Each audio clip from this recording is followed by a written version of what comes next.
what really exists in our world? Common sense, before being philosophical. Existing thing. People exist. Yeah. And it's not one people. It's people. So many. Chairs exist. The space exists. Perhaps concepts exist. In some sense, fictional world, Harry Potter exists. So, yeah, I mean, there are various kinds of things which we might say exist. But notice, they are all many. And they are all defined. One thing is not the other.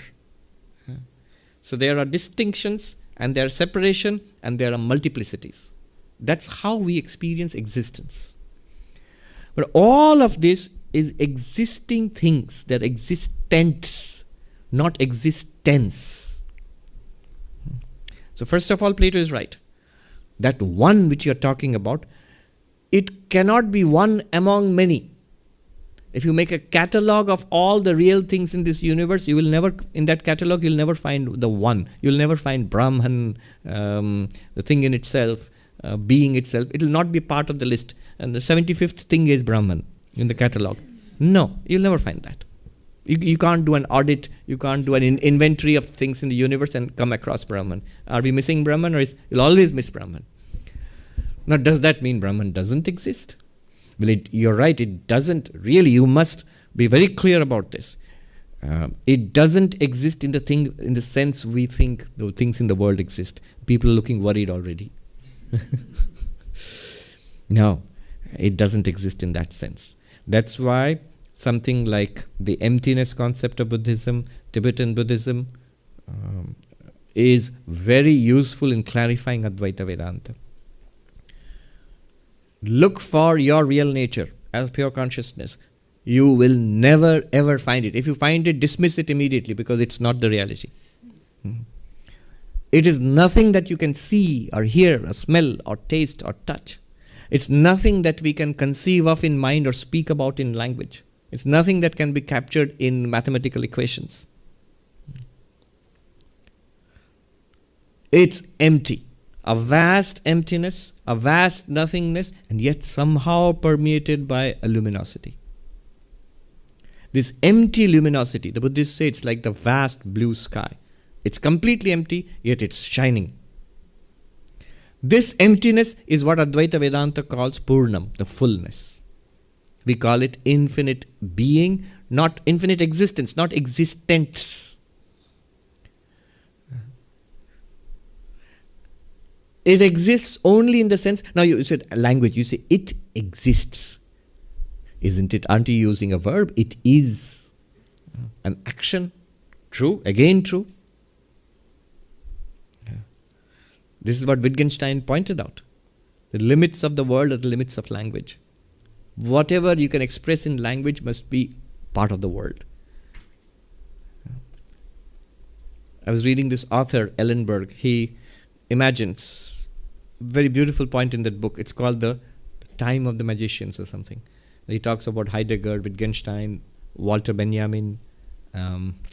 So he says, imagine these two young men, this is pre-Second World War, walking down in the Bavarian forest where Heidegger was working.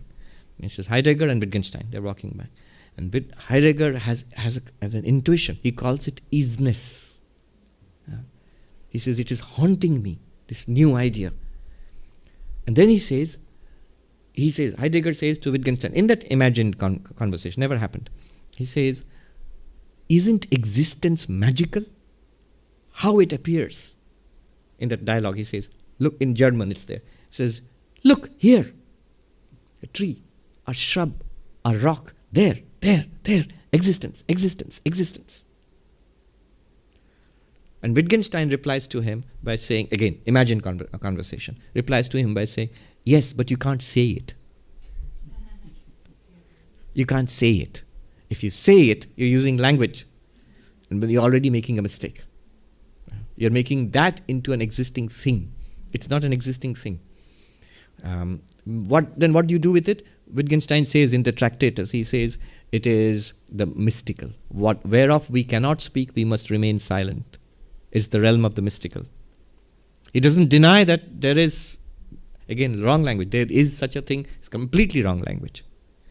Advaita or Gaudapada would say, hush, there is only that. A good example is the ornament and gold example. If we are introduced with a beautiful display of Tiffany's jewelry, and then somebody introduces us to the fact that there is this reality, beautiful, amazing, most important thing called gold. And I'm excited about it. I asked the shopkeeper, show me your catalog of all the jewels. I want to, where's the gold? Nowhere. And yet, everywhere. And if Heidegger comes and says, gold, I'll show you gold. There. And if I don't know what gold is, I'll say, oh, you mean the necklace? That, there. You mean the bracelet? It's not the necklace or the bracelet per se.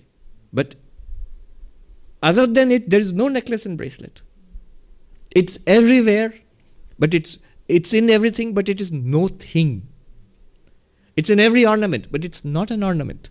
If all we know are ornaments, existing things, we'll think it's non-existent. But is it non-existent? It sounds very theoretical, Swami. Pure being, pure existence sounds... People and objects, these are real. And this, your pure existence is very like a phantom, philosophical phantom. No, it's like saying, going to the jewelry shop and saying, your idea of gold seems to be a phantom, a fiction.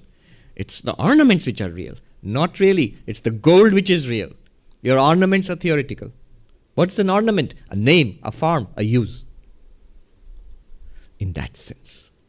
But you're right, language cannot express it. Every time you express it, it's wrong. That was the deep insight of Nagarjuna, Chandrakirti, all the great Tibet, the philosophers of the void, the emptiness philosophers. And the entire Tibetan tradition. There's a school of Tibetan Buddhism, which is a final development of Tibetan Buddhism, which is called Prasangika Madhyamaka. That's the school that is the fundamental school of the Dalai Lama, the Gelugpa monks. They have developed it for the last 700-800 years, based on the work of Chandrakirti and Nagarjuna. And their basic thesis is the moment you say it, it's wrong.